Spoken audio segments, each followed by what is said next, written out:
I'm a carrier. I know it's shocking. Well, no. I mean something else. Say it again. I'm a carrier. Say it and keep on saying it until the police comes and knock on your door to take you away. I'm not talking about that.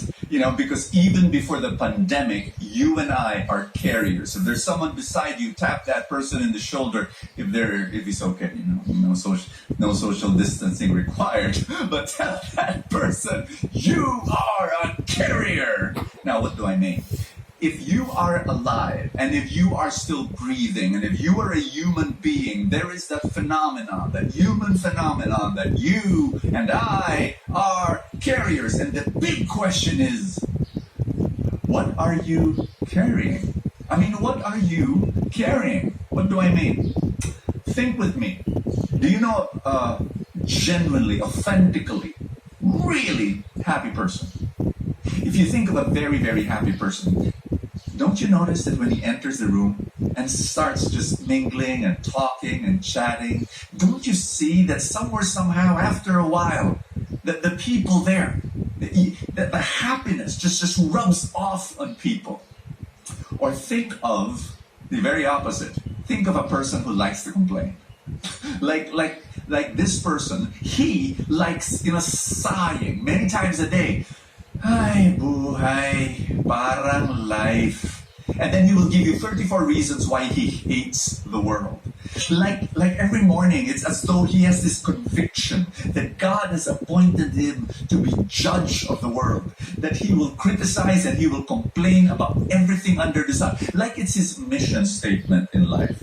And again, you notice that when he enters the room and he's in a gathering and he starts spewing the poison of complaining and criticism left and right, again and again and again, you notice that the people around him will be a few notches, become more miserable. He spreads misery. Think of a person who's fearful. Same thing with a person who's fearful and that's talking about his fear again and again and again. People get bitten by the bug of fear around him. Or if the person is selfish and acts selfishly and thinks selfishly and speaks selfishly, guess what? The people around him get tempted to be selfish also. So here's my word for you.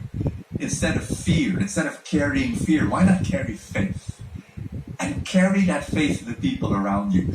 Instead of selfishness, carry selflessness. And you will be able to share that selflessness to the people around you. Which brings me to our message for today. I want to, I'll give you one last example. There's this friend of mine. She is extremely a grateful person. Amazing gratitude. She says the weirdest things. I remember she came into the office and she says the weirdest thing. She says, "Thank God I was trapped in traffic for 3 hours." The people in the office looked at her and, I'm sure what was in their mind, did you think she got shabu for breakfast? What's wrong with her? But then she explained. She says, I thank God. The traffic was so long. I was able to pray for so many people. Whoa!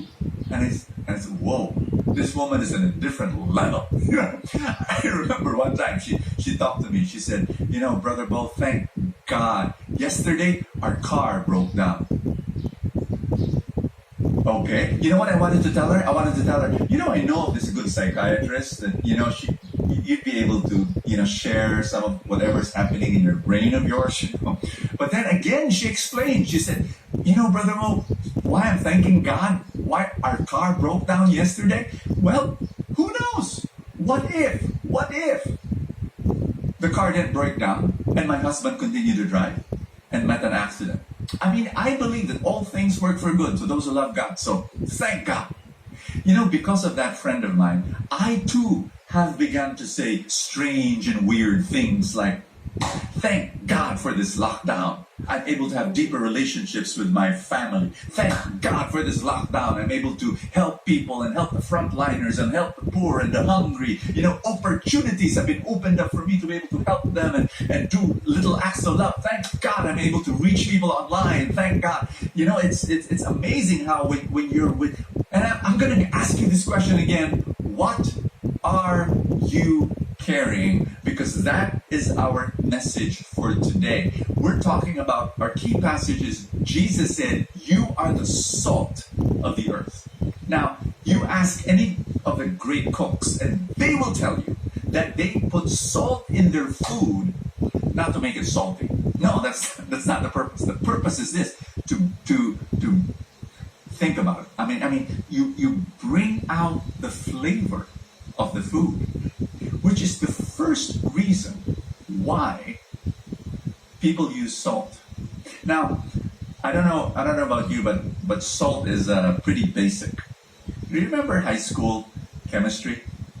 I didn't like chemistry. It's my least favorite subject. I had nightmares about memorizing the periodic table, about my teacher and my classmates laughing at me because I did not, that's my nightmare. They were laughing at me because I did not know how many electrons were circling around zinc.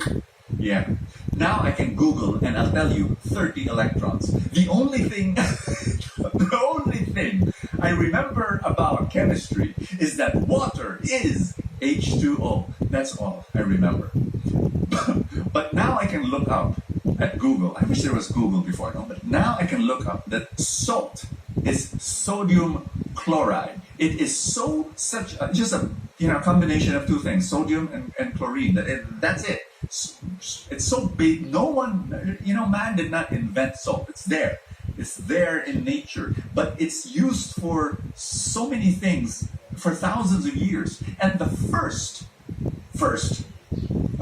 purpose is to bring out its flavor. That bring out the flavor of the food.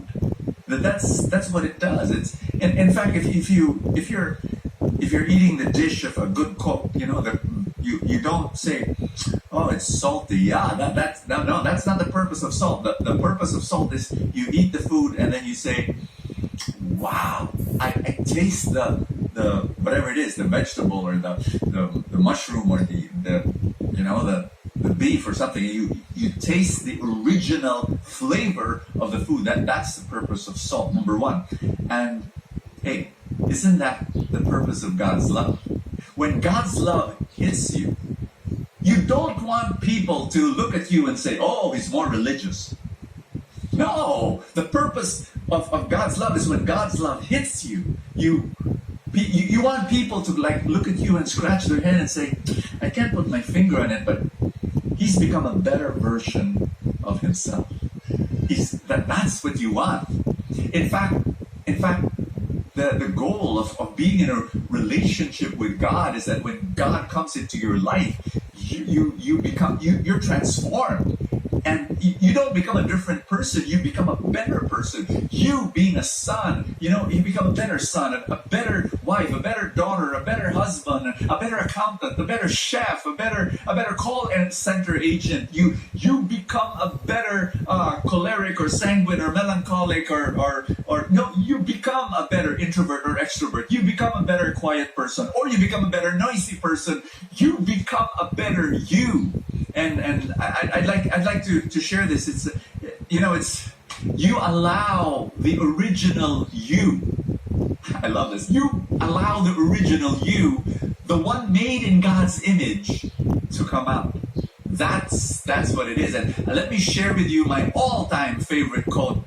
Yes, from Saint Irenaeus, bishop and martyr, and he says, "The glory of God is man fully alive." Oh man, oh man, oh man. That's it.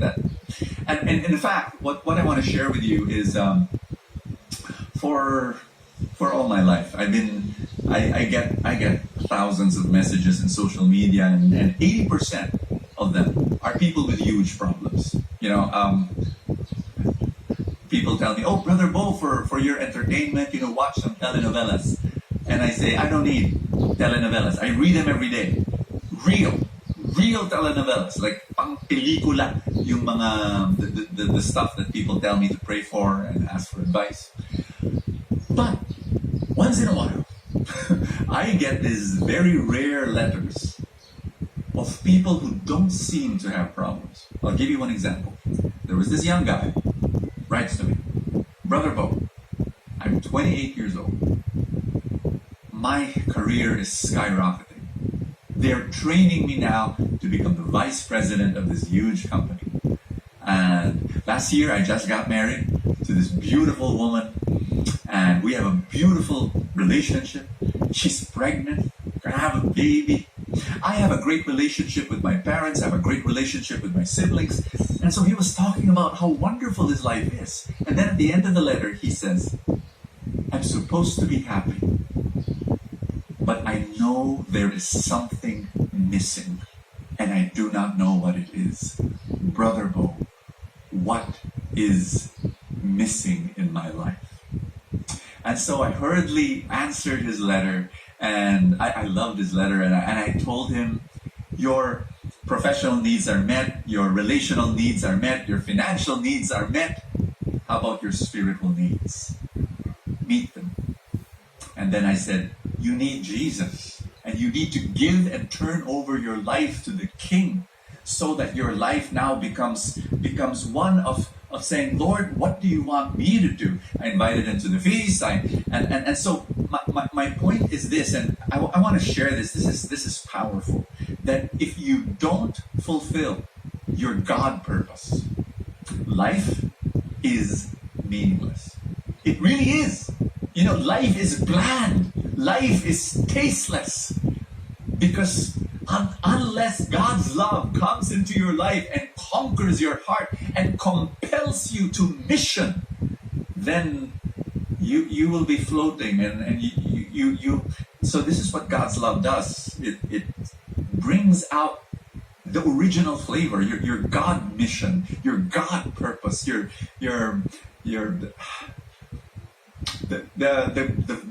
message version of the Bible, of the key verse that we read, is brings a nice angle to it. I'll read it for you. Let me tell you, this is the Matthew 5, verse 13, but message version of the Bible. Let me tell you why you are here. You're here to be salt seasoning that brings out the God flavors of this earth. You know, that's the reason why I think, if you think about it, how would you know a religious group is a cult? You'll know that upon some spiritual or religious conversion, that person is asked to give up his own individuality and his own personality and just become religious. No, that's not God's purpose. The purpose of God is to bring out the best you, the image of God, the original image of God, and bring it out, and you fulfilling His purpose in your life. And I pray that right now you discover your God purpose, and then you will realize that the original you comes out, and the God image comes out, and it will be amazing. The second purpose of salt is this: to preserve food, because in ancient times there were no refrigerators, and that the best way to preserve food is through salt. You will be able to preserve food for weeks or for months by putting salt. Here's how salt does it. When salt is placed in food, what it does, it dehydrates it. It draws out the water. I'll tell you why. Because bacteria, like any ordinary living thing, needs water.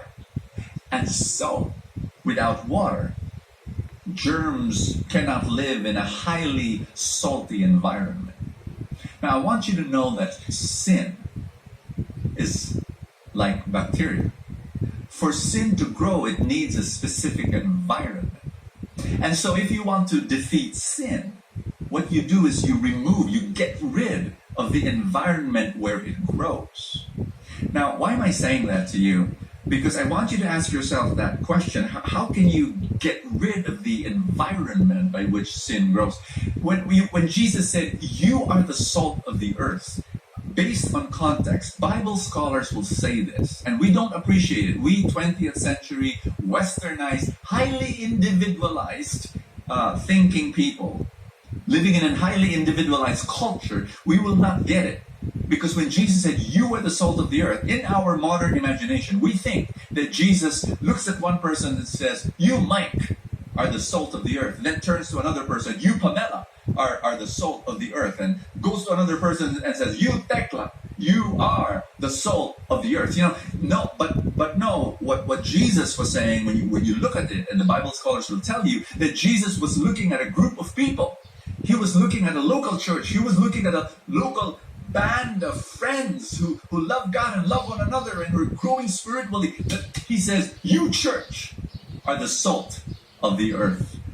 Because I believe that if you want to get rid of sin in your life, you don't do it directly. What you do is you love God together with a bunch of other God followers. Friends, in this time where we are being asked for social distancing, please let us redefine it. It is actually physical distancing that we need. But social distancing, we need our spiritual squad more than ever before. I invite you, come on, connect with them online. Meet together online and share with each other and talk together and laugh together and do life together. Yes, we need it more than ever before. Connect with your spiritual squad. The third reason why, and the third purpose for salt is this: to be able to heal the sick. That's right. In ancient times, what they did was they used salt to disinfect wounds. I know, it's like, ouch! But yep, that's how they did it during that time. And look around you. There are so many wounded people, so many.